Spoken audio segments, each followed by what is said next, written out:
Might help if I unmute myself. Welcome to the Gamers Inn. Come on in, pull up a chair next to the fire. It looks like you've had a long journey. I'm your host, Jocelyn, and joining me as always is my co-host, Ryan. Hello, Ryan.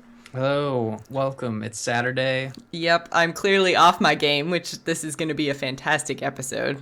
It's gonna be, but you know what isn't fantastic? The damn snow is melting again. Can we like just talk about the weather before we talk about video games? Absolutely. I was so excited because I don't know if I've actually mentioned it on the show or not, but I'm actually going to Ontario for Christmas. And I was super stoked because we had like record breaking rain here. We got all the rain that we normally get, or all the precipitation that we normally get in December in the course of like 12 hours. The stream behind my house, I thought it was going to like overflow and like flood the first floor. So it was crazy insane. Normally it's like 2 feet across, and it was like probably 25 feet across. It was just crazy. That's nuts. So I was just looking at this and I'm seeing all my friends in Ontario posting all these photos on Facebook and stuff of all this snow. And I was like, yes, I'm going to have this amazing white Christmas. It's going to be great. It's going to make me all happy and stuff. Cause, I need a boost. I need a boost. I'm not gonna lie. So I was super excited because it was gonna get me in the Christmas spirit. I'm, flying to Ontario like the late night on the 23rd. So really last minute right before Christmas, and I was just gonna land, and Christmas was gonna explode in my face, and now it's melting. Well, it's currently 1 degrees, and we're looking at above zero for the next week. Oh, God damn it, Ryan. Yeah, hey, I agree with you. I'm I glad feel the like this snow. is all your fault. You're It in probably Ontario. You need to Yeah. fix this. It probably is my fault. You know what I did? I shoveled my driveway, suffering back problems and sweating. Mm, No one wants to do that on a Thursday night. nope. And and the snow is gone from my driveway, but alas, it's also continuing to be gone from everywhere else. And It's it's probably because the snow was like, oh, Ryan doesn't want us on his driveway? Fine, we'll just leave. And now the snow's melting. And see, this is all your fault. I knew it. See, I really love the snow. I just don't love it in places where I have to drive or Ah, walk. I see. Or Everywhere really else. move in any way. No, no, that's not true. Snow angels, Ah, perfectly good reason for snow to be if I'm like when I lay down on the ground and do this, I want snow to be in and around that area. I see. So, Okay. yeah, Remember when I said this is gonna be a Saturday Night Live edition of the Gamers Inn? yeah, literally, I had a segue and now it's totally gone. So, anyway, Well, what have you been playing, dude? what have I been playing? Well, last week we were talking about Telltale's Game of Thrones episode 1. We spoiled the hell of it. We both didn't really enjoy it. I think Yeah, you not so came to much. that conclusion as you were playing. I came to that conclusion once we actually started talking about it. I feel Um, bad. I feel like I'm just this constant downer that's just like, well, no, I tried this game that wasn't Hearthstone and I hate it, so I'm going back to Hearthstone. well, that's a little rough, don't you think? That's a little. But like, I mean, I've tried so many things. I've tried Call of Duty. I've tried Shadows of Mordor. I tried the Game of Thrones. I tried that Lara Croft game that we're going to talk about a little bit later. And I feel like there was one more. There's like all these games that I've bought and tried in the last like 3 weeks, and I've left every single one of them to either go back to WoW or go back to Hearthstone. And I'm just like, I am a terrible video game reviewer. The only thing that I've been actually excited about in the last couple of weeks that isn't a Blizzard game was that freaking bread game that you guys played. I want to play that so bad. Well, What is okay. wrong with me? Nothing's wrong with you. You're just you know what you love. And I was having this thought process today, like play a lot of games, and I don't really love them as much as Jocelyn loves Hearthstone and World of Warcraft. I want that. I want to play something that I really love, and I've had this conversation with other gaming friends of mine. Roommate and best man at the wedding, Matt.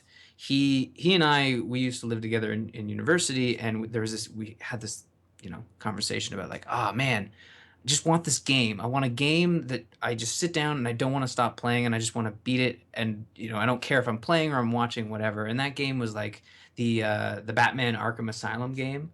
Like that was our game. it scratched the itch, every itch. And I haven't had that in a while. Even with Dragon Age, I hit that like roadblock, right? So it's nice to have those, like the games you call home, right? Like Hearthstone, World of Warcraft. I think that's fantastic. Just hang on one second, Ryan. Chat room is saying that the audio is not coming through, so Oh, weird. I'm just going to load the stream and see if it's working. So it's nice to have. Oh, yeah. No, it's working. So, sorry, guys. I don't know what's going on because it works fine for me, so... Sorry, little streaming segue in the middle there. It's fine. So you haven't had your itch scratched in a really long time. is what I kind of gathered from that. I was like, I'm not typing. I'm totally listening to everything that you're saying, Ryan. I was just making a comment on what you were saying about Hearthstone, World of Warcraft, and having other games that don't quite, it's like, it's not that great, and you go back. So I feel a little bit bad though, because I mean we've been doing the show for we're up to 3 years now, and I feel like for the last 2 of the 3 years that we've been doing Gamers In, I've been like, oh well, I played WoW for most of the week, and then I like tried this one other game, and then I'm gonna talk about how I tried this one other game, but then I'm gonna be like, oh yeah, but WoW. It's like I think I should do just a World of Warcraft show. Oh, I mean, you could. I mean, people don't complain that we talk about WoW each week, and I think we have a very... Good, because I'm going to talk about WoW again, just so you know. We have a varied palette on the show, whether it's World of Warcraft or it's Tales from the Borderlands. That's the game I played last week, inspired by our conversation for Game of Thrones, and also last year's success with Wolf Among Us. I love the Telltale games. I like being able to pick up a game, know it's only going to be 3 hours long, and I can move on to something else. That's what I love. I love completing things, picking it up, finishing it, moving on, or at least taking a break. I think that's one of the things that keeps pulling me back to WoW is that I've been just looking at achievements and trying to do all these different achievement things, but there are so many, and it's just like the completionist in me is like, this is going to take me my entire life. Yeah. See, for me, that's like Steam achievements and stuff like that, or achievements in general. Like you just look at it and it's like the bar is too high, or the bar just keeps moving. I want to get back into Skyrim so badly, but I'm just like, I'm looking at the achievements on Steam because I want to play it on PC. I don't really want to go back to play it on the Xbox. And I'm looking at the achievements and I'm like, I have none. I have to start all over. I have like 170 hours sunk into the Xbox version. Well, what you could do is you could use the Steam. There's a Steam tool out there, give you the achievements you have on the Xbox. But either way, you're gonna have to start over. Wait, what? That's a thing? I'm pretty sure there is. I've never used it, but I've heard people talk about it. I don't know if it breaks any rules or anything, but I know it's like interesting. Oh, it's not like an actual official Steam tool. Oh no. Oh, it's something hackerish. Got it. It's a little bit probably, but yeah. Tales from the Borderlands. Is the other Telltale game that they've put out. Obviously, Game of Thrones is a little more high profile, being based on an HBO TV series. I've been pretty public about the fact that I'm not a big fan of Borderlands. The fact that it keeps taking my money. I keep buying the game and I buy the DLC. I never touched the pre-sequel. I'm like, okay, I'm done with Borderlands. But until Telltale made a game, and I've got to say, like, this game solves a lot of the issues I had with Game of Thrones after our discussion.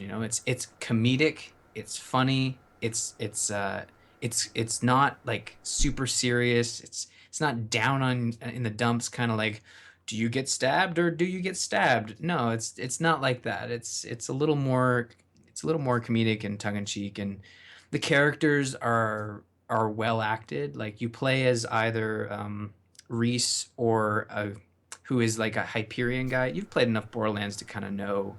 Yes. The character, like Hyperion being like what's the guy's name? Jack. Handsome Jack. Yeah, Handsome Jack. He working for his company, and you also play as another character called I forget her name. That's not her name, but I forget her name. We will call her Chick Face. She is a chick face. I feel so bad. I'm terrible with names.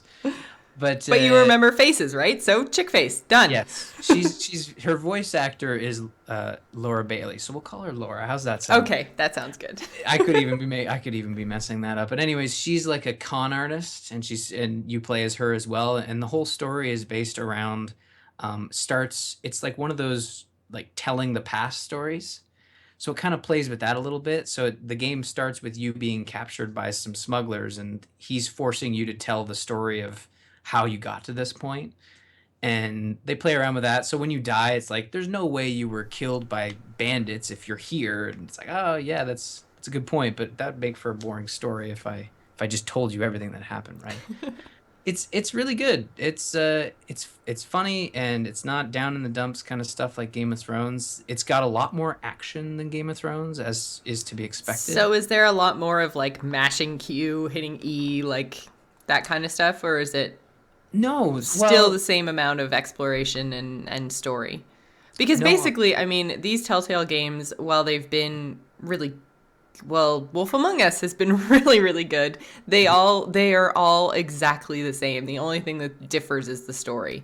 You know, like you're still playing a character and going through and interacting with your environment and then having a conversation. So they're all exactly the same in terms of game mechanics. And I've found, at least with Walking Dead and I guess, yeah, Walking Dead, actually, all three of them so far have had about the same amount of action versus storytelling, I guess. mhm. So is Tales from the Borderlands, because I'm thinking Borderlands being a first-person shooter is much more of a, like, action-oriented game than, say, Game of Thrones or, you know, Wolf Among Yeah. Us. So did they up that amount of the amount of action-based mechanics in it? Well, yeah, yes and no. Like they did in the sense that because it's an action-packed world, like it'd be pretty boring if it was set in Borderlands but nothing happened with guns and stuff. But you're actually playing characters that aren't well equipped. Like when you play the Borderlands games, you're playing as characters that have guns coming out of every orifice on their body, you know? Although that I think was more a Borderlands 2 thing, because I remember when I started Sure. Borderlands 1, it was actually really, really frustrating. I couldn't even get out of the main base because like I had hardly any ammo, I had no experience, no guns, and there were these freaking dogs right outside the Skags, main, yeah. yeah, the skags, yeah. Right outside the base. And I was just like, I would run out and I'd be like, okay, there's one. And I'd start to try to kill him, and it would take everything I had to kill this one freaking dog. And then before I know it, his like pack would come by and just be like, ah, and maul me to death. And I was just like, now Yeah. what? Well, I guess that's a good point, but in this one you are downright unpowerful. You have nothing going for you. Like you're a company. You start off with as Reese, a company man, and you go down to Pandora to sort of steal a deal from this boss that has screwed you over. It's like, well, you overheard him having a conversation about a trade. You're gonna go take that trade away from him. Won't get into details because it kind of gets spoilery, but your only weapon is a stun baton and the ability to Oh, call down a loader, which is one of those robot things. Um, one of the robot things. I don't remember robot things. Uh, how do I put it? Like they were like they don't remember robots in that game. Maybe it's from Borderlands 2. I remember robots in Borderlands 2, but I don't remember specifically what that loader did. They kind of like it's it you know like the alien robot from or the exosuit from Alien? No. No. Anyways, robot that kind of looks like a moving forklift. How's that sound? Okay. Cool. It's like a transformer who is a forklift. You can call one of those down, and he's pretty comedic. He's got his own personality, and when you bring him down, no, it's not Ronald Reagan, boy Stonalty in the chat room. Ronald Reagan is not in this game.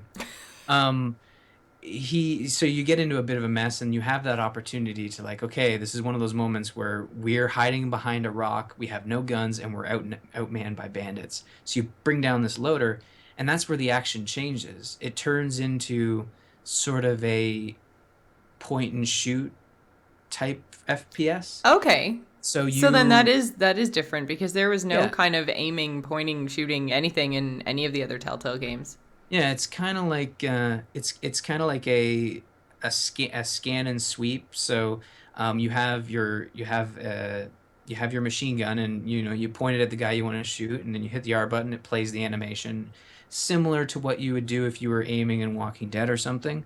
But then there's the opportunity to, and this isn't like choose to use your machine gun or your rocket launcher. It's still one of those button mashy mini games. Mm. So that's not any different. But it changes it up a little bit in the sense that you're doing different actions. You're still playing through the animation, basically playing through the story. Mm-hmm. This isn't Telltale. Same with Game of Thrones. It's the same story. It's not changing anything. Telltale isn't taking this engine they've been using for 15 years and making something new. The only difference is that it serves Tales from the Borderlands a little better than Game of Thrones. Hmm. Because I feel you're pulled out of Game of Thrones a little more when you see like the characters flapping their mouth and Yeah. animating like stiff robots, right? This one's just a lot more laid back and fun, and So, I enjoyed it more. considering that you're not a huge Borderlands fan, you still would recommend picking this up? Yeah, because the story's interesting, the characters are interesting. The world never bothered me about Borderlands. It was the gameplay. It was Mm. the go out there, shoot a bunch of dudes, come back. I never really got into that. It's why I stopped playing Destiny as well. I have no reason to go back to it. It's all the same gameplay. Yeah. But the story and the characters were always interesting. They're kooky, they're funny, and you don't get that in games very much. You don't get comedy in video games, so you kind of True. have to take it when you get it, right? Very But cool. Maybe I'll take a look at this then. So what else have you it's been up to? I've been I took a second job, uh, processing people through a passport immigration line. I don't know what they call it. No, I've been playing Papers, Please on iOS. So you played Papers, Please a lot when it came out on PC. So you're back to it again, just on a different platform? Like, I feel like this game is just... I should really try it because it's totally sucking you in. Again. Yeah, it's I really like Papers, Please. It's just I the games that really capture me, especially on mobile and the smaller games, are the ones that have like repeating patterns. So in Papers, Please, you start off just by only letting people from a certain country come in. They give you your passport, you check the passport. Oh, you're from the country. Approve, send it back, next. But then the next day it's like, okay, we can let everybody in, but whoever isn't from our country needs an entry permit. And that's that extra step. Hmm. So then by like day 10, you have to like micromanage a bunch of different things, and at a certain point you realize, you are working, but it's still fun because it's like it's micromanaging, it's memory management, it's Mm-hmm. fact checking, and the more you process, the more you get paid, right? So sometimes you're like skipping fact checking just because okay, I need to get the next person in, and I find it very fascinating, the game, and So it's have they changed the gameplay significantly from the PC version, or is it pretty much still the same thing? well, what Because you're when you say day one, day two, you mean like day one, day two in game, right? It's not like, because I mean it's iOS, right? So there's always the chance that it could be like, to go on to day two, give us 99 cents. No, it's not. It is. You pay one price. You play the game. There's no in-app purchases. It's actually on sale, 25% off for this weekend. Just launched on Friday. Um, the difference is what you're doing is the same, but the way you do it is different. It's a touch interface, Hmm. and you're moving things around by tapping and pulling, and it's really cool in that sense. It's very intuitive, as opposed to with the mouse, you feel like you're kind of it's not as quick. So with the touchscreen, you're like, it's really cool. Even though it's set in the 80s, it feels very futuristic. It's kind of weird. But the one thing that they did change, which is actually being changed again, is due to the fact that it's on the Apple platform, they've removed all the nudity in the game. There Because was it got nudity in this game? Yeah, so basically you get to a It's certain like, I don't think you've ever mentioned that before in all the times that you've talked about Papers, Please. yeah, you get to a certain point in the game where somebody makes it through the border and blows themselves up. It's a very dark game. Yes, I do remember the blowing themselves up part. It's a very dark game, but not so dark that that you kind of want to stop playing, but I don't know, it's hard to explain, but it's still interesting to play. But no, once someone comes over the border and blows themselves up, it's like, okay, we need to make sure nobody's getting in without without bombs on them. So they start a body scan, and Ah. you can actually scan their body, and in the PC version, it would show nothing. Like basically the person would strip down to nothing and it would show animated nudity, male, female, Okay. fat, skinny, all types of body types. There's no discrimination. I've seen some weird things on Twitter where people are applauding him for taking out the nudity and being angry at the creator for taking out the nudity. It's really weird. The reason he did it is because Apple denied it, saying pornographic, blah blah blah. But Yeah. it turns Apple out it got being all. Apple. Sorry. I said, yeah, Apple being Apple. Yeah, Apple being Apple, but they've actually taken it back and said, oh, it was a mistake. We didn't mean to ban it. Obviously, it's not pornography. It's the nudity has a place, and it'll be added in a patch. But I found I got to the point where you were doing body scans, and I actually appreciated that the people were wearing clothes, because again, that nudity is there to make you feel uncomfortable about what you're doing. Okay. So on my side, I was like, every time you talk about this, I'm just like, Ryan is so sucked into this game, but it doesn't sound fun. There's people exploding. You have to do mean and bad things, and I don't know. It seems so dark and depressing. It's not depressing. It's supposed to make you feel uncomfortable about what you're doing, but it's still interesting. It's still fun. What you're doing, what you're micromanaging. You're checking passports, and it's got its own tongue-in-cheek comedy to it as well. Like this one guy keeps coming up and he's like, "Hey, I want in." And you're like, "No, you got to go away." He's like, "Okay, I'm back and I got my passport," and it's all drawn in crayon and stuff. It's like, dude, really? You first of all, this is crayon and it says pre-approved. It's not pre-approved. I don't know.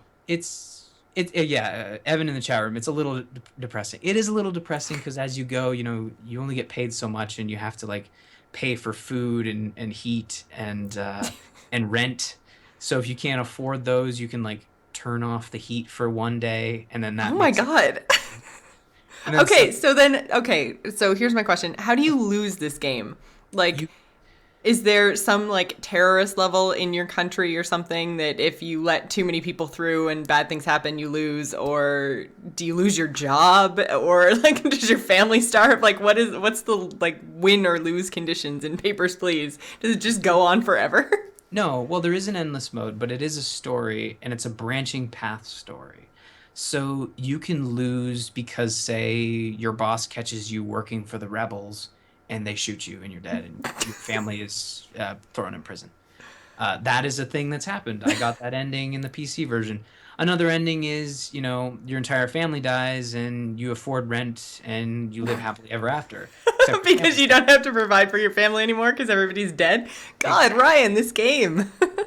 Again, yes, Tweep, this is Papers, Please we're still talking about.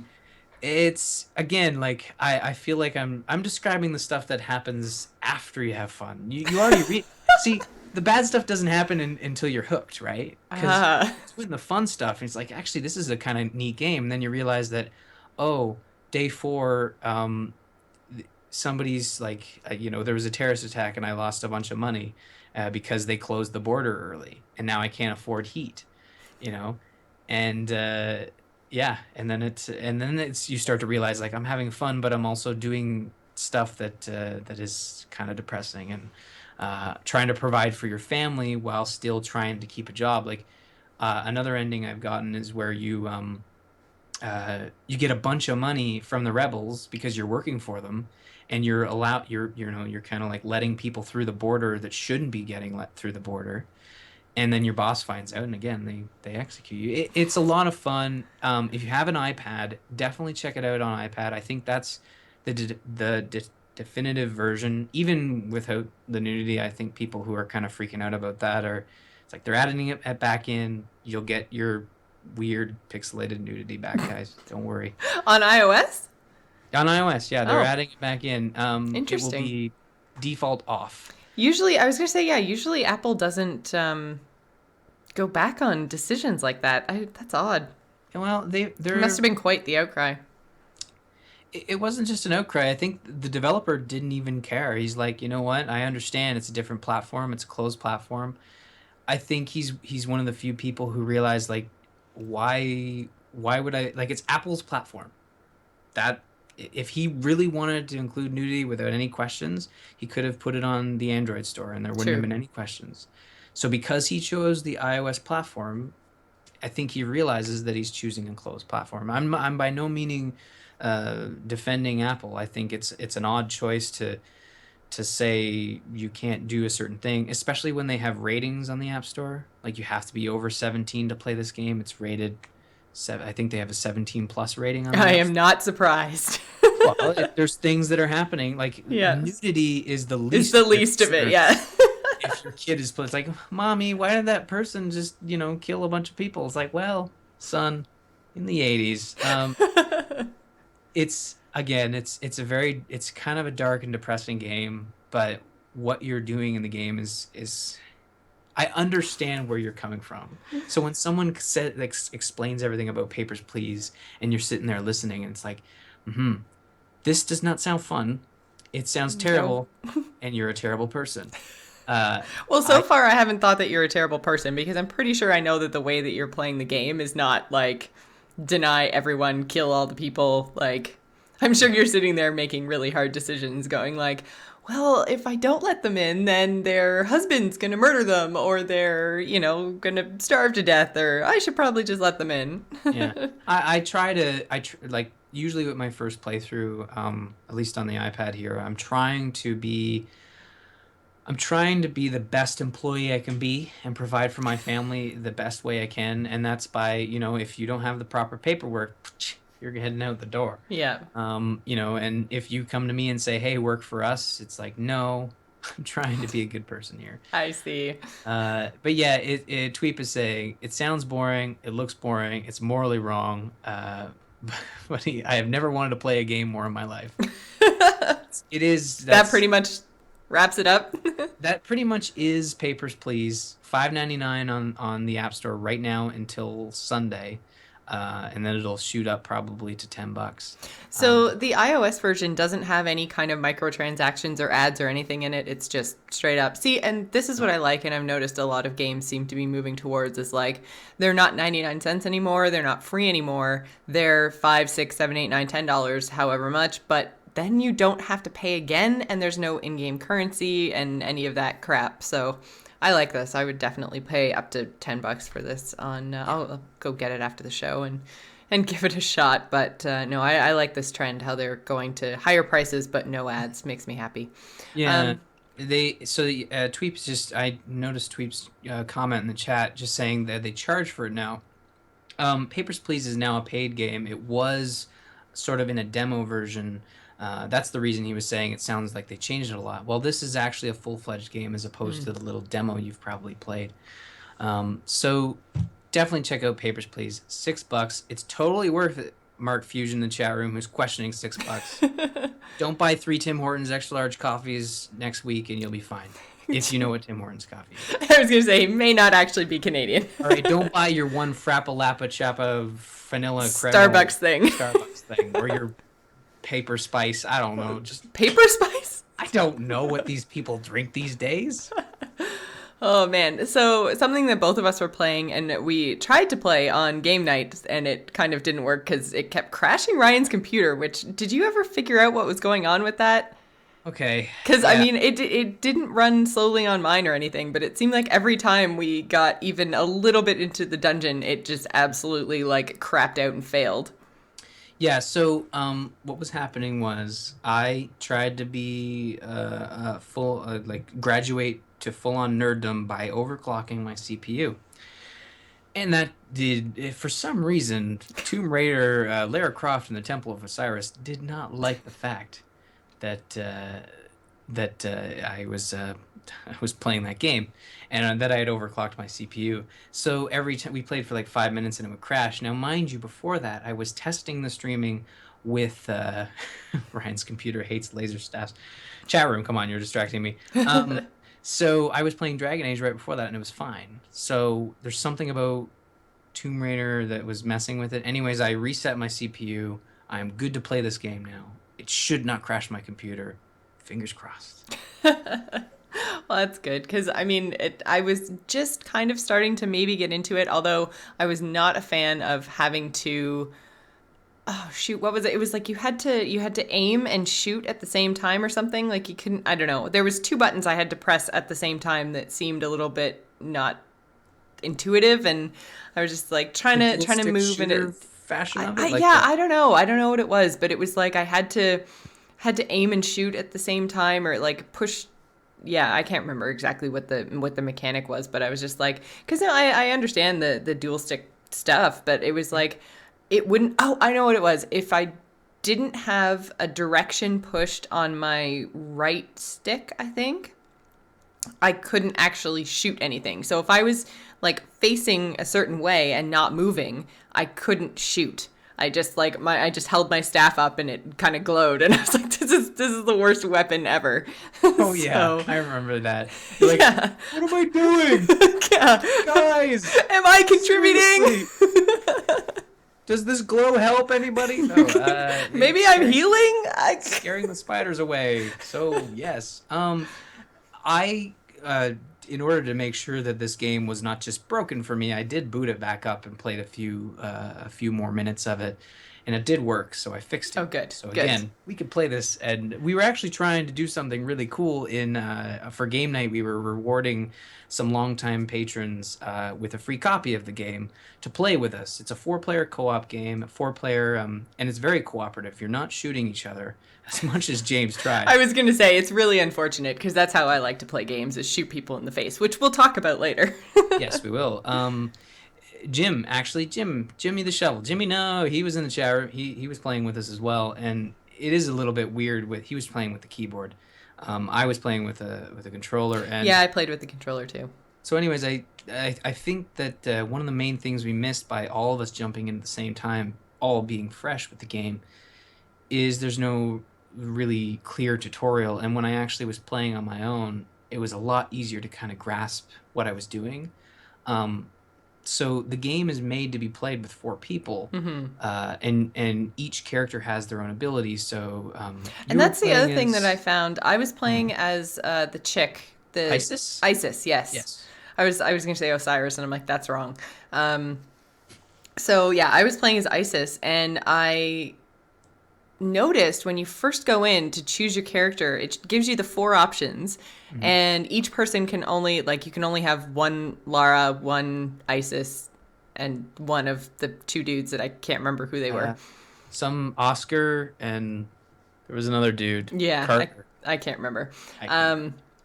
You can only have like one of each type, but then they don't tell you what your role or what your weapons or any of that is in the character selection screen. So I'm like, I have no idea who I want to be or what I want to play. And, you know, they're all kind of ranged, I guess, because you've got your 2 treasure hunters that have guns, and then you have your 2 Egyptian god people who have these laser staffs. So everyone's kind of ranged, so that's good because I like ranged characters, but just in general in all video games. But yeah, I was just kind of like, I don't know who I want to pick. Does it even matter? I don't know if it mattered. Like in the end, it matters in the sense that you have somebody on your party that needs to do a specific task. But I didn't really feel like, because I didn't pick Lara, I wasn't going to be able to do something more fun than if I picked Isis. Yeah. I don't, and I could be wrong because we didn't get very far. But when you're playing as a single player and you're in there, so again, for those who got the copy of the game and don't want to wait until we try this again to make sure my computer's not going to crash, you can play this on your own, and you play as Lara, and you kind of have all the tools necessary to complete the puzzles. Okay. You have your guns, you have your grappling hook, you have your staff, you have this, you have that, you have your bombs. So you've got everything in your arsenal that would normally be spread across the floor, the 4 players. So the game is balanced in that sense where it's not like, no, you have to play with 4 people. I did like the one puzzle that we got to before your computer just totally died. Yeah, well, he's sitting right here, Jocelyn. You can hear you. But yeah, where we had the four of us and we each had to stand on a switch, and then when we were standing on the switch, it raised up this big laser beam eyeball thing, and we had to take turns shooting it. Whoever it was looking at shot it, and then once it exploded, then you get to move on. And I liked a lot of the working on puzzles together thing. I think if we hadn't been on Skype, that would have been really, really frustrating. I can't imagine trying to do that game without voice communication, which is actually built in and took us a really long time to figure out how to turn it off. You can do voice chat just through the game. So if you don't have Steam friends on Skype or whatever, you can just talk to them right straight through. What is it? Lara Croft and the something of the Lara something. Croft and the Temple of Osiris. Temple of Osiris. Okay, I'll remember that. You know what? I'm going to put it in the notes. Put that in the notes. You know what? It's a fun game. It's the sequel to Lara Croft and the Guardian of Light, which was strictly a co-op game. But in the same vein as this one, if you wanted to play it by yourself, you just had you had Lara with all the tools she needed to complete puzzles. And I think the game is meant to be played through with 4 people. That's what makes it more fun. And you're right, like all of you being on Skype or some sort of using the in-game VoIP makes it more fun because you're collaborating with people. You know, you're wrangling James to stop shooting vases, and then he says, no, it's vases. And to get him on his Switch. No, I joke. James is actually, his computer wasn't crashing, so he was actually cooperating. Yeah. Yeah. But this is sort of like a game being put out to tie us over until the next big Lara Croft game coming out next holiday season. They did the same thing with the Guardian of Light to tie us over until that reboot of Lara Croft. I don't know. Which I still haven't played through much of that, which I should give it a try. I feel like I have a really, really, really big AAA backlog. Like I've been spoiled by Hearthstone, I guess, because I can just literally, when I have 45 minutes to play, I can jump in and do 2 or 3 ranked matches, and then I can walk away. And so I've been playing a lot of smaller indie stuff and leaving the AAA titles because I don't have big chunks of time to play. And when I do have big chunks of time to play, I've been playing WoW. So I feel like this backlog of these games that I've spent like $40 to $60 on is just getting so big.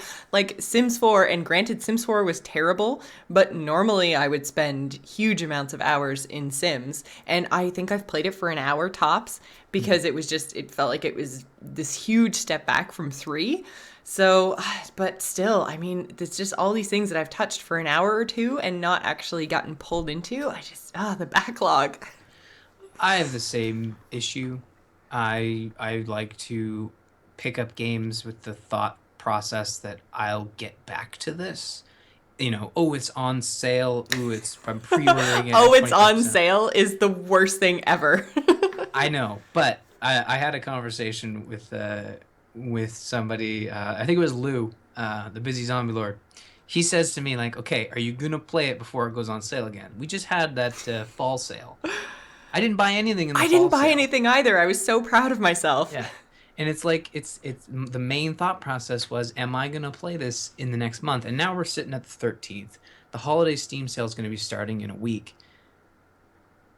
Is it bad that I'm really excited about the holiday sale? I am excited about the holiday Which is sale. so ridiculous. You know I why? just finished saying. It's 6 months before the next sale, so you're more inclined to purchase things during the holiday sale.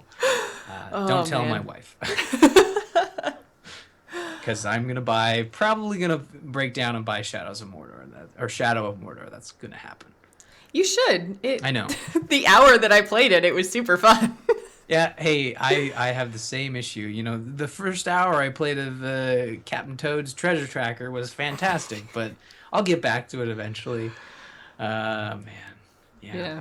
Time. We need time. That's what we need. But see, this is the thing. I have a ton of time, and this is what I've sunk my time into this week is Ashran in WoW. Right. So I know that I think I've talked about it a little bit. I think maybe last week, maybe the week before. But Ashran is the giant PvP. Well, I guess not giant, but the PvP zone in Warlords, and I am loving it. I can sink hours and hours and hours into that. And I was talking to a couple of people today who were just like, how are you always in Ashran? What are you even doing in there? I hate Ashran. I don't understand it. What the hell's going on?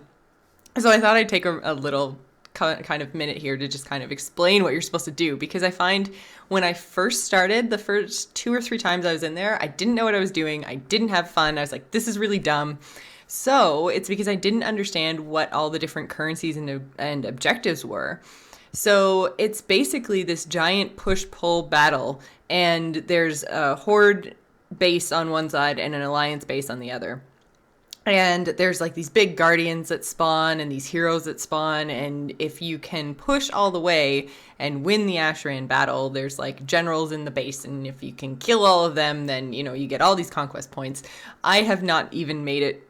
I think I've just been inside the gates of the Alliance base, but I've never actually pushed all the way through and like won the objective. And I play Ashran a lot. It is very push and pull, because the closer you get to the opposing faction's base, the harder it becomes for you to move forward, because their cooldowns on their hero spawns are so short.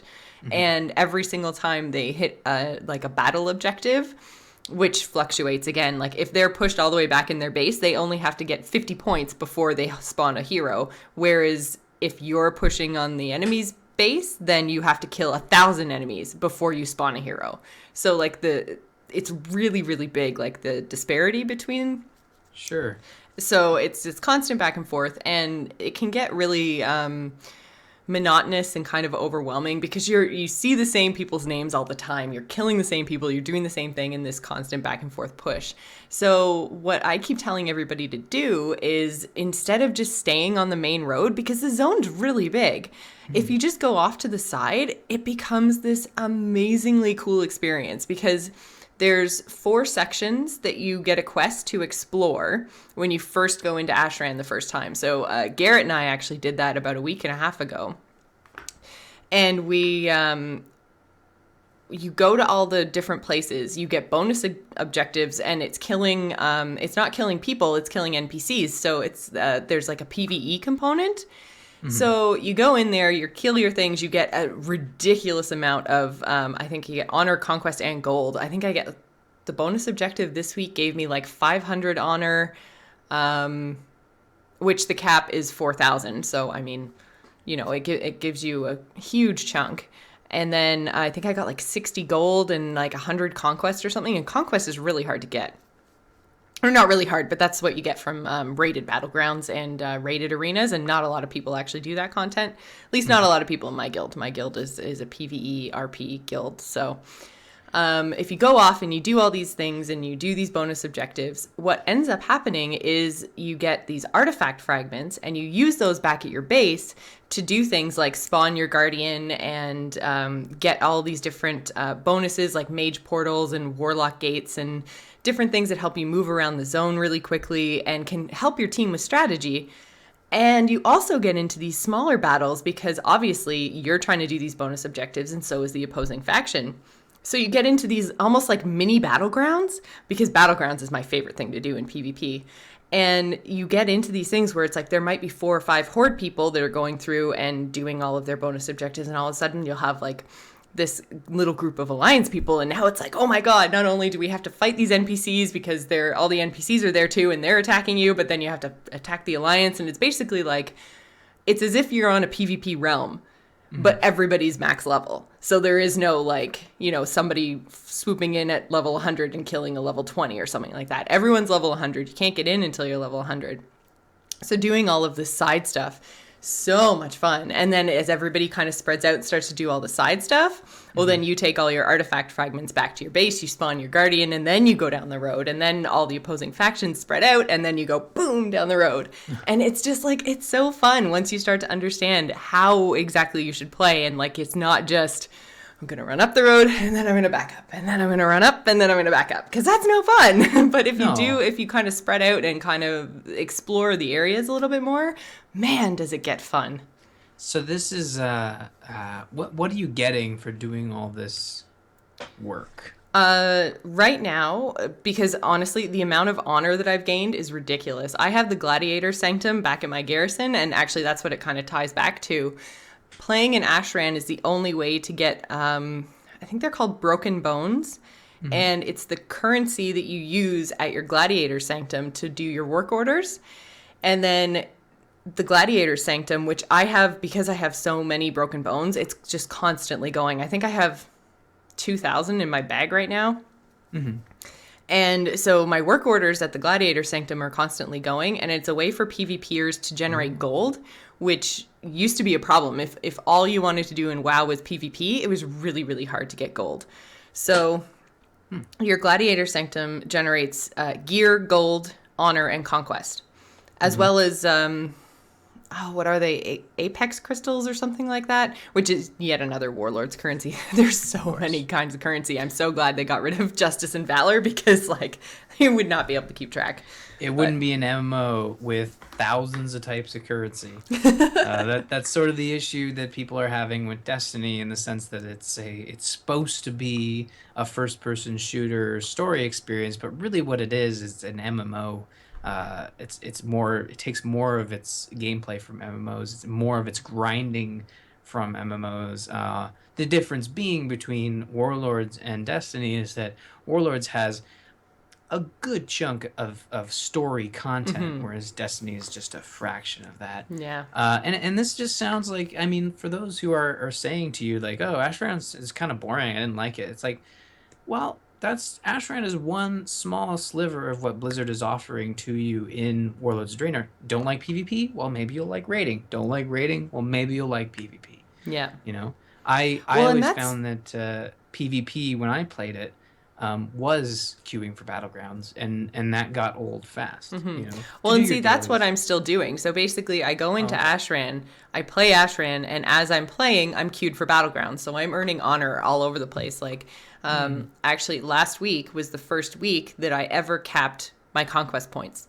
I've never done that in the history of my WoW experience. I've earned, maybe a couple hundred here and there just from randomly doing little things, little goals in the world and stuff.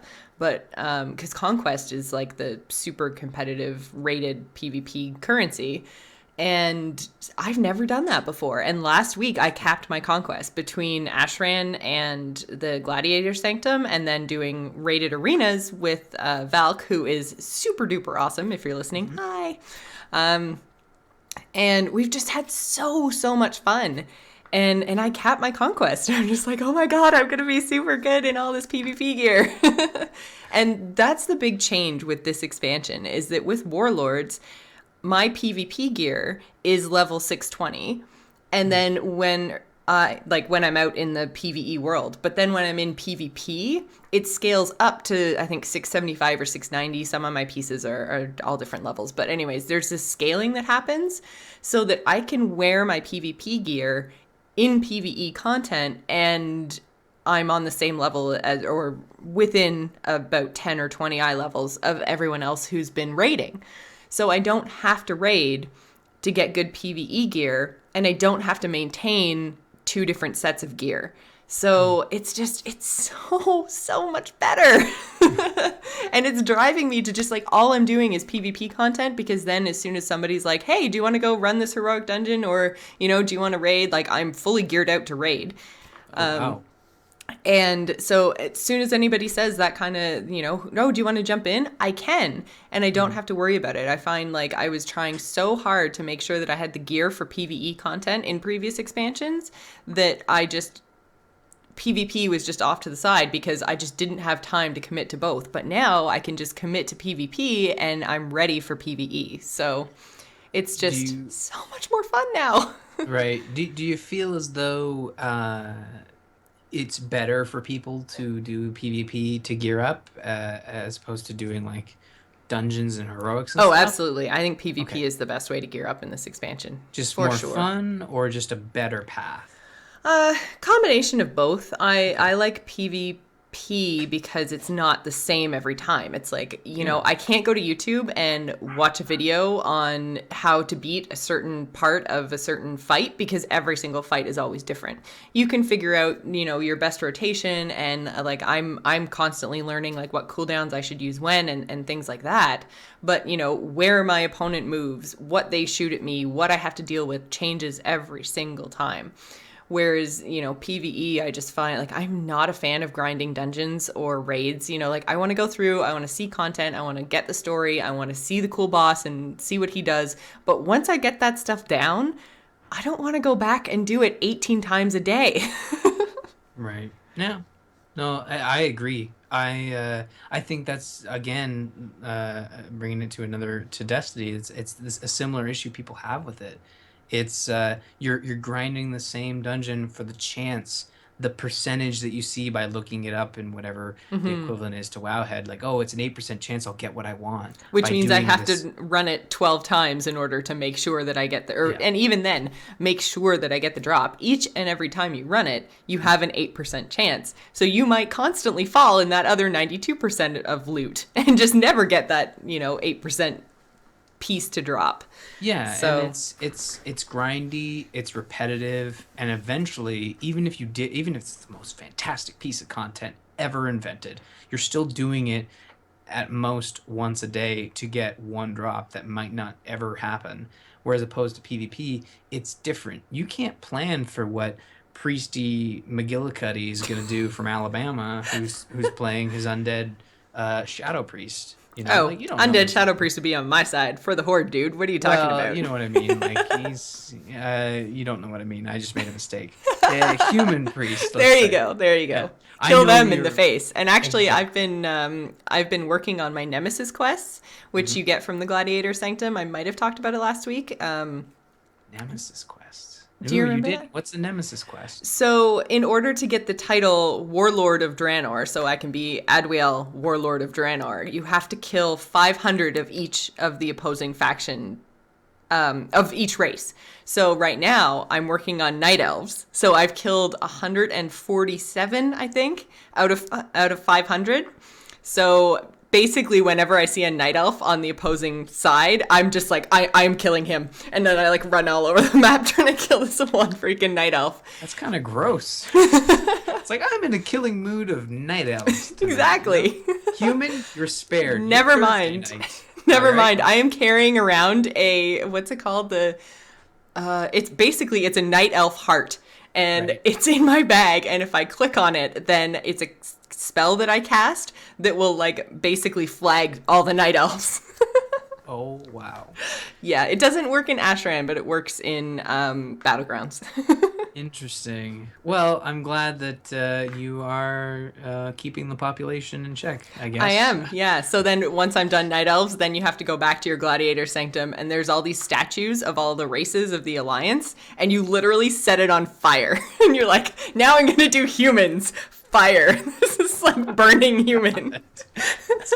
You were making fun of me for playing Papers, Please, which sounds pretty dark. I know. This sounds darker. There's no bad things happening like this in Papers, Please. I mean, still racism, but I'm not. But then I burning get the title of Warlord. It's probably going to take me months, but when I get it, it's going to You'll be be a warlord. amazing. No one will be able to argue. It's like you're like, look at my title, and then look at the expansion title. Yeah.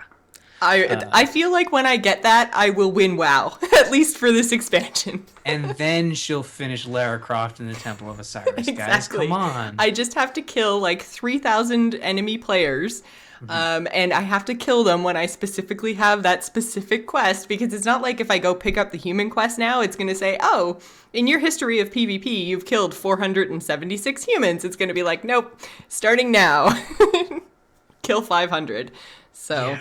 Well, I hope I don't know. Should I say I hope you get it? I mean, for the sake of your sanity, I hope you get it, but not for the sake of the. Are you killing real night owls? That's the case, right? No, sorry. You're killing real players, right? Yes, it has to be real players. I can't just go to like I don't know, Ashera and kill the night elves that are outside of Orgrimmar. Does it have to be in Ashran? No, it doesn't have to be. It just has to be in PvP content. Kill Okay. 500 night elves. Neat. And this is I new, got this. right? Yeah, this is new with the Warlords expansion and comes specifically from the level 2 Gladiator Sanctum in your garrison. I wasn't trying to use the G word tweet, but yeah, it is basically, and I agree with you. I didn't want to say it. Oh, and then he makes fun. Of me. I realize real night elves. I know. There's no such thing as real night elves, guys. Don't start writing your Yes, I notes. have to walk down the street outside my apartment. Any night elves I come across, they're Whoa. toast. Stop. Don't even. IRL. Okay, the chat room's running with it. It's a mistake, guys. I corrected myself. Let's go back to tape. Oh, that's awesome. So that's pretty much what I've been sinking my time into, and I promise, guys, from now on, I will find other games. I will not play. Well, I'll still play WoW, but I won't talk about WoW. I think I've talked about everything I wanted to talk about in this expansion, so I will move on. I promise. Yeah. Well, hey, you know what? Let's put it to the listeners. If anyone has a problem with Jocelyn talking about what she's playing, which is World of Warcraft, write us an email. Let us know. Be gentle. She really likes World of Warcraft. If you want to write an email and say, Ryan, hey, look at my list. Not a single Nintendo game. I mentioned Captain Toad's Treasure Tracker, but I did not talk about it. There you go. So if you want, we all have our Niches. Niches. Thank you. Thing that describes what I'm trying to say. Thank you. On that note, I just wanted to remind everyone that Ryan and I really appreciate your continued support of our show, along with the support of our sponsor, Doghouse Systems. They are currently having their holiday sale, which I think is good for another 4 days. So if you haven't already, head on over to doghousesystems.com and get your order on. So that brings us to our topic of the week, and we're going to talk very, very quickly. We had to skip over it last week, but we don't have anywhere to be right now, so we're just going to keep it going. The Zelda gameplay video. So we are going to talk Nintendo things. There you go. I knew we'd get to it eventually. Oh, it's happening. But oh man. So you watched this because it was on during the Game Awards, right? Was where we saw this. Yeah, the Game Awards happened last Friday. James and I sort of live casted it with chat room. We had some lovely people in the chat room watch it alongside us. It was 3 hours long. I did not expect that. But at the very end, we were greeted by, and I think if you only watch the gameplay video, folks, you're missing out because there was a good conclusion to that where Koji Kondo, the composer for Nintendo, was on stage on his piano playing the Zelda theme and music with Imagine Dragons. Nice. It was really cool. And then they stopped playing Zelda music and started playing Imagine Dragons music, and Koji Kondo just kept playing with them. It was really weird and awesome at the same time. But what we're talking about is the Zelda gameplay video from Wii U. What is going on right now, dude? I don't understand. Evidently, this office is open door policy. Can you shut that, please? What is this? No. Okay, I'll talk to you after. I'm getting requests from not even my wife, but from people through her phone. Yeah. Saturday, people. We have nowhere to be, but I might have somewhere to be. I don't know. Okay. No, we're fine.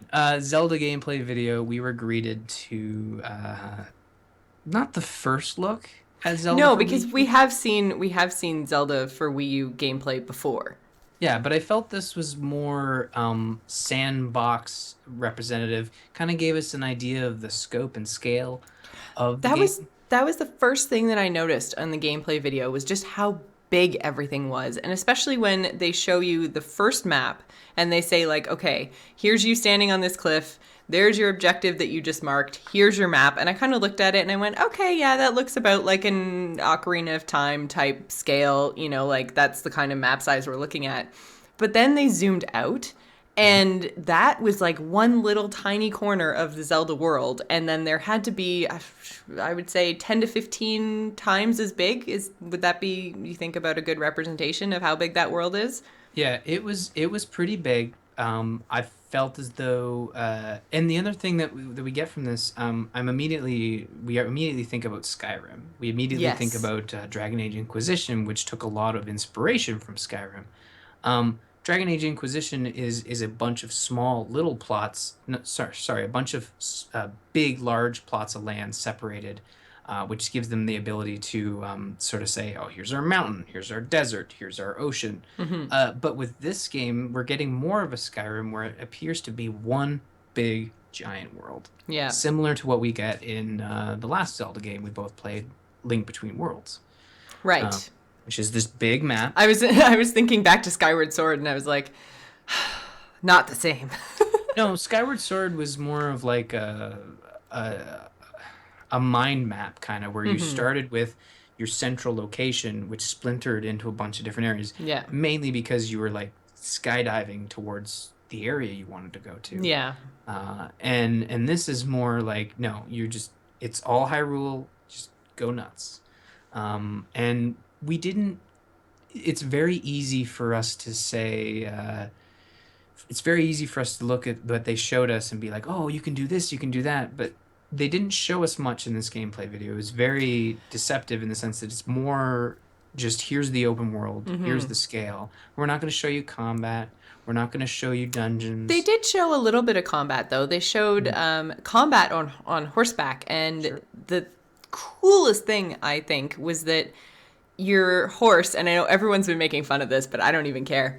Your horse can basically, it's smart enough to run on its own. So if you set it running off in a direction, it's not going to run into a tree or a cliff or something. It's going to kind of avoid obstacles in your path while continuing on this in the same direction, which frees you up to stop controlling the horse and do things like shoot arrows from horseback, which is something that, you know, so, and again, obviously my head is in a very WoW space right now, but you can't fight from your mount in WoW. So the fact that you can mount up in Zelda, send your horse running, and then kill things, so cool, so much fun. Like, that's exactly what I want to do. And then you can also do this like crazy jump off your horse into the air, slow motion bow move.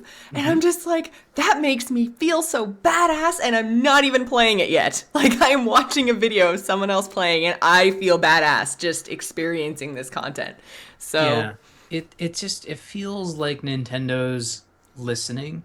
Yes. When they start to show, and I really love the way they're showing this game, where they're saying like, okay, here's your taste, here's what it's gonna look like, here's your main character, here's an enemy and the way he moves, something you've never seen before. That was E3 2014. And then we see this Game Awards video 6 months later, and it's like, okay, here's the world, here's the sandbox, here's the map. And then here's some navigation stuff and some horse combat. We're not getting dungeons. They'll get to that. You know, E3 2015, they've already said, they even said in this video, this is a 2015 game. It's on target for 2015. E3 2015, we are probably going to know the story, the characters, the gameplay, you know, everything we need to know. Not spoilery, but we are close. Yeah, I'm really excited about how close we are, and this is going to get me to buy a Wii U, obviously. It always takes the Zelda game to get me to jump onto the new Nintendo platform. Not a surprise, but I'm really looking forward to it, and I thought we'd be looking at, 2016 holiday season, so the fact that we're looking at sometime in 2015 is very, very exciting. Yeah. And was I talking to you about the bundle, or was I talking to Garrett? I believe we were talking about a bundle. Yeah, you were going to wait for a bundle. Yes, that's what I'm thinking, is that I want to wait for a bundle that releases with this, because I was hoping for a super cool Wii U, very similar to my 3DS, which is the gold 3DS that's all Zelda. Branded, that's the word. Yes, branded. Yeah. Nintendo did one little Wii U branding with Wind Waker. But ever since then, it's sort of been like the same standard black console. Yeah. I'm not saying they're not going to do it, but I'm just going to get a whole bunch of vinyl and just stick vinyl all over it and be like, ha, branded. Take that, bitches.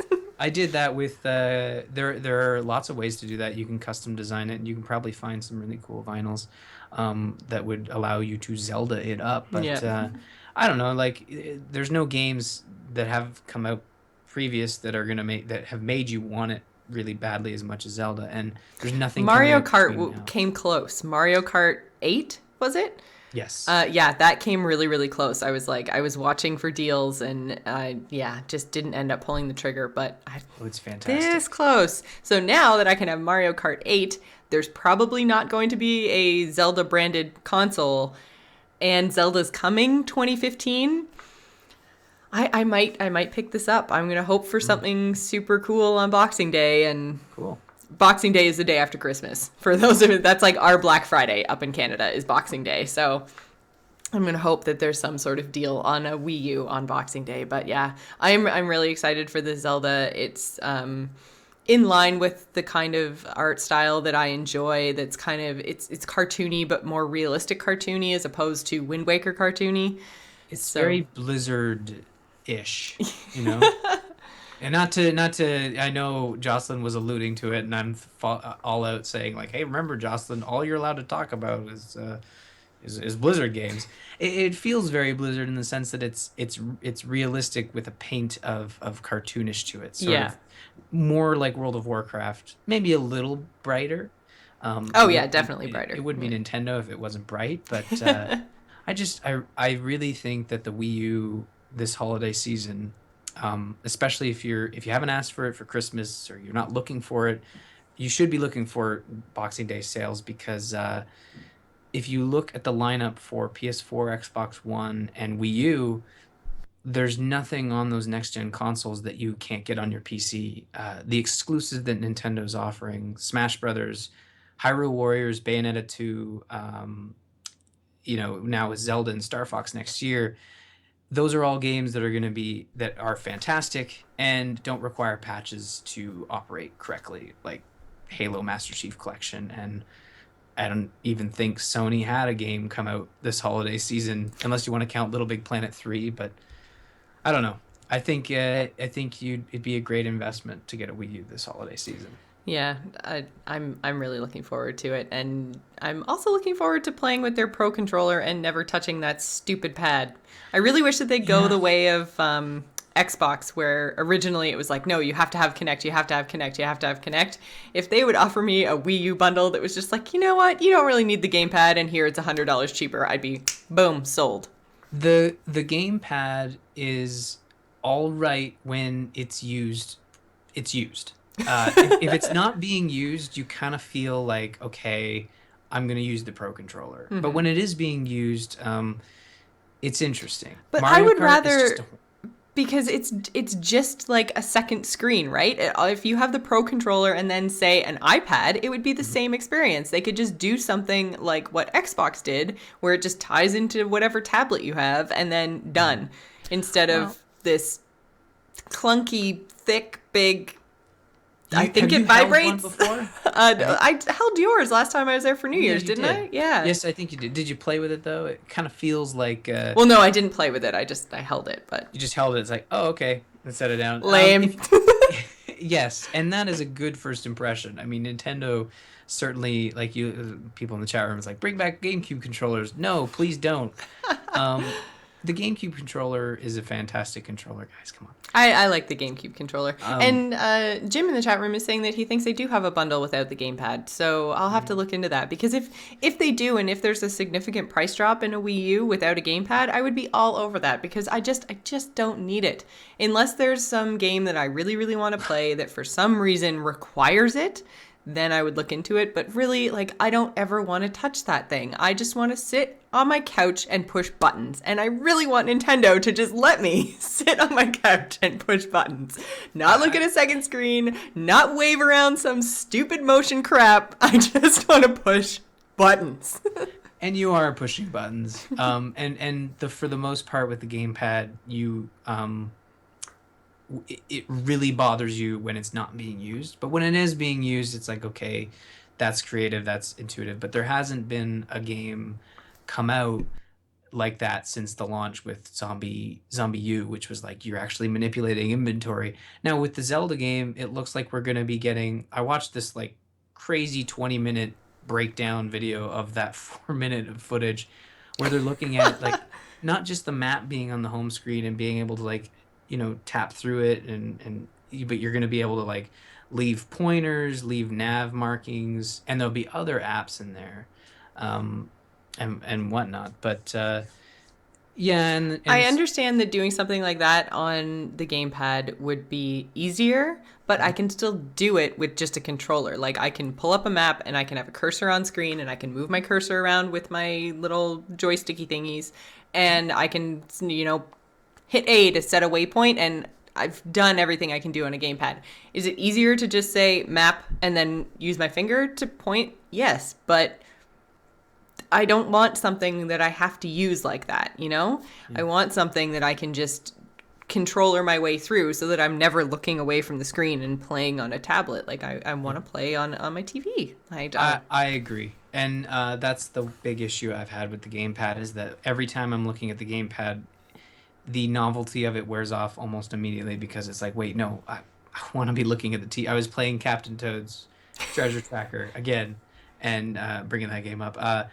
There's a mode where it's using the gamepad and you're aiming, but you're looking at the gamepad where there's this nice, beautiful 46-inch, amazing picture happening up there. It's like, but the game wants you to look at the gamepad, and it's like, but what? No, wait. Yeah. And a lot of people in the chat room are saying like, it's geared for children. That may be true. The gamepad may be geared to children. I think Nintendo is really just is really just saying like, let's do something different.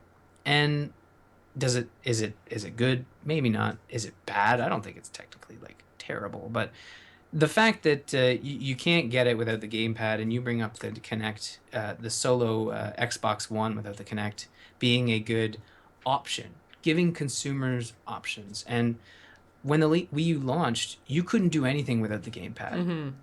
If you didn't have the gamepad, you couldn't change options. And I think it's still the case. You need the gamepad to change options because you're gonna hate this. The instructions Probably. are displayed. Yeah, exactly. The instructions for the settings are displayed on your nice, beautiful HD 1080p screen, where the things you're actually changing are on the gamepad, which makes sense if you want to use your stylus and tap through everything. But if you just want to change your fucking settings, you probably just want to do it on the TV. Yeah. So Nintendo's got a lot of software engineering to do, and considering they spent a lot of time catching up on the games, and they've got a good pipeline going, it wouldn't surprise me if we see a gamepadless Wii U come out if they can't. Now I should probably wait until E3 when they announce their gamepadless Wii U. Well, here's what I'm saying is like, I don't think you're going to see a gamepadless Wii U in time for Zelda, because what they're going to do is they're going to make sure, like Miyamoto is designing specific games. Someone in the chat room mentioned Star Fox. He's designing Star Fox to specifically to use the gamepad. And if that game fails, for not just to use the gamepad, but fails with the audience to capture people to be like, oh yes, the gamepad, I get it now. They will sell a Wii U without the gamepad. So when is Star Fox coming out? That is also 2050. That game is expected probably. They said in this video before Zelda, so I could see it happening early fall. So again, like I think that I think you won't see a gamepadless Wii U until it's been proven to be a dud. And Nintendo's never really gone back on their word when it comes to innovation, right? They usually just stick their head down and keep on moving. Yeah. Until the next console. The motion controls for the Wii U are basically, I don't use them. You don't have to, Well, that's good. At least they moved away from that. They did.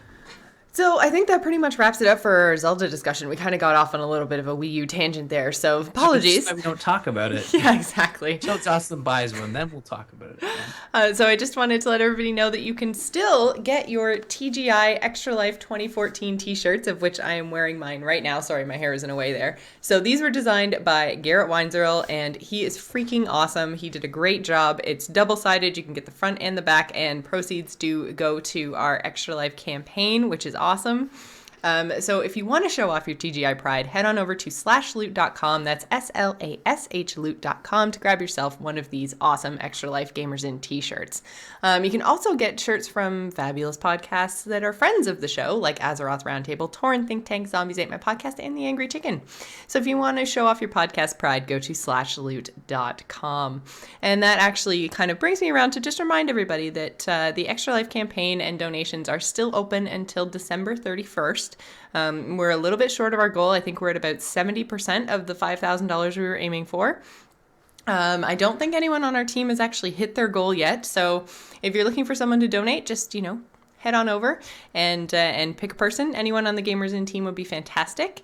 I think I am going to possibly do a stream next weekend. Not a full 24-hour marathon, but just a a little pre-Christmas Extra Life stream. So just go on the Extra Life website and check it out. So you're looking for the Gamers In team, and I think our team page is bit.ly/TGI 2014 with TGI in capital letters. So yeah, we would really appreciate any support that you want to show to the kids. It's all for the kids. So Yes, it's all for the kids. That's my Extra Life plug. And we're almost at the 31st, so you guys won't have to hear about it for another 9 months after December 31st, I promise. We do very much appreciate all the donations that we've gotten so far. We had a really good year this year, and even though we haven't hit our goal yet, we've done better than last year, so yeah, it's all good. Maybe we can play Lara Croft and we can pull James and Jim back in. Yep, or when I hit my goal, I have said that I will play that, what is it, Five Nights at Freddy's? Whatever that creepy robot teddy bear game is. There's a sequel now, though. So you gotta already? Yeah, and they're working on a third one. Oh, God. Hey, you know what? When both your games are in the top 10 on the iOS App Store, you make a third one. Wait, you can get it on iOS, too? Yeah. I don't know if that would be better or worse. It would be a smaller screen, so I feel like I could do this and get further away from it and squint a little. I can't do that on my PC. It's less expensive to roll away from the computer than to throw your iPad. That is true. Trust me. I would totally do that too. My iPad would hit the opposite wall. Yeah. So as we mentioned earlier on in the show, we were playing Lara Croft, that Temple of Osiris. Yes. Ha! Winning. And we gave copies out to some of our fantastic patrons. And if you would like to join the ranks of the Gamers In patrons, you can do that by heading on to patreon.com/thegamersin. And this week, we would like to thank Lorenzo F. for being a patron of the show. Don't forget that we do game night every Thursday night, and patrons do get kind of preferential treatment for the slots that we give away to play games with us on stream. So if you want to come game with us, then best way to do that is become a patron. We have one more game night before the holidays. We do. Do you want to talk about what we're doing with game night and patrons and stuff next week? Yeah. Wow. Okay. Next week, the 18th is, like I said, the last one for 2014 because the next Thursday is Christmas and we will be busy. And some of the things we've done in the past with game night is sometimes we'll play Smite. Sometimes we'll play something that is suggested by the patrons. We post every Wednesday sort of like, hey, we're going to do game night. What do you guys want to play? All of our patrons of a specific level get that email. They write it in the comments. Last week, we did a patron reward week. They're sort of random. We get a couple extra copies of games and like, hey, we want to reward the patrons. There's no schedule for that. We just sort of do it when we're feeling really awesome and want to share love. But what we're doing next week is our 3rd year anniversary for the Gamers In. And we're inviting patrons and friends to join our show and discuss video games, discuss Gamers In history, discuss all kinds of fun stuff. Whatever you guys want to talk about. Yeah. And it'll be our normal time slot, December 19th, 8:30 p.m. Eastern on AMove TV, and we're going to contact a few people. We're going to reach out to the patrons. So if you want to be on the show, let us know, and we'll sort it out. I'm very excited about that. We have a lot of people who have been friends of the show for a really long time. The two that pop right into my head right off the bat are Val and Greg, both French. One from Quebec and one from France. For some reason, when we first started the show, we really appealed to the French audience. I don't know why. We don't speak French. I don't get it, but they love us. So we're hoping that we're going to be able to get both Val and Greg on the show. Not at the same time though, because then. Yeah, no, that would be crazy. Collapse, right? Although maybe that's something we should do. We can finally sort out this heated battle between the first 2 Gamers In fans. Yeah. So we do have some fans that have been with us the whole way along. So we're hoping to grab them and bring them on the episode as well as our patrons. And there's so many people that have been so supportive and friends of the show for 3 years now, which I can't even believe. Like. Yeah. Thinking back, not only just to us starting the show, but us starting the show was basically around having conversations about Skyrim. So Skyrim's 3 years old? What the hell?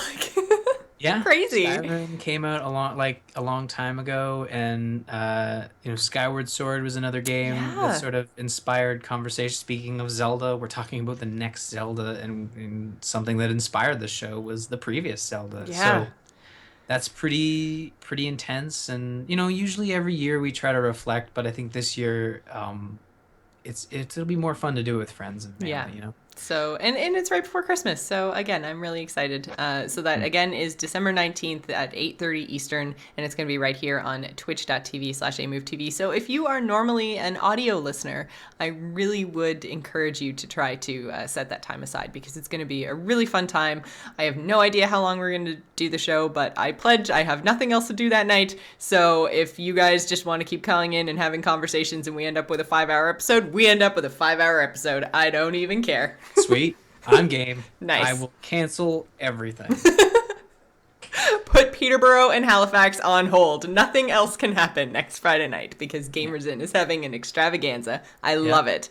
I even use the word extravaganza.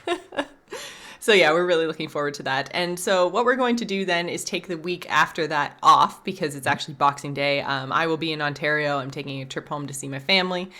So I'll be gone for that week. But then we will come back on January 2nd and we will do our Game of the Year episode. So I'm very excited for everything that we've got coming up in the next few weeks. And I mean, obviously it's Christmas. So how can you not be happy and excited? I love the holiday season. So good. I can't wait. The holiday season is so grand, and I don't know. It's just I really enjoy playing video games. I really just enjoy discussing video games around the holiday season, and I can't wait. Can't wait until all these fantastic specials happen. Why can't it be Christmas now? I know, right? I need to start watching Christmas movies. Well, we should do that. We should do that. Right now. So on that note, if you'd like to visit us on the web, you can do so at gamersinpodcast.com. You can find us on AMove TV along with other fabulous podcasts, including Into the Nexus, Campaign Roundtable, The Angry Chicken, AMove Radio, Overwatchers, which is a new one. That is, I think, a 4-episode season from Garrett and Patrick from France talking about Blizzard's new title, Overwatch. And so go check them out if you haven't already. Again, that is on amove.tv. You can follow us on Twitter. You can find me, Jocelyn, at GISGamer. For whatever reason, I almost forgot my own Twitter handle. I've told you guys I'm off my game tonight. I apologize. Saturday. It is Saturday. You can follow Ryan at R. Murphy, and don't forget to follow the show at The Gamers Inn. The video versions of most of our episodes, because I haven't uploaded in about a month, and I apologize, most of our episodes can be found on our YouTube channel, which is youtube.com/Jocelyn Moffat. You can also find us on Facebook and Google+. If you'd like to email the show and let us know what you've been playing or what you think of the new Zelda trailer, you can do so at info@gamersinpodcast.com. So thanks for staying at The Gamers Inn, and remember, tune in next week. Bye, everybody. Bye.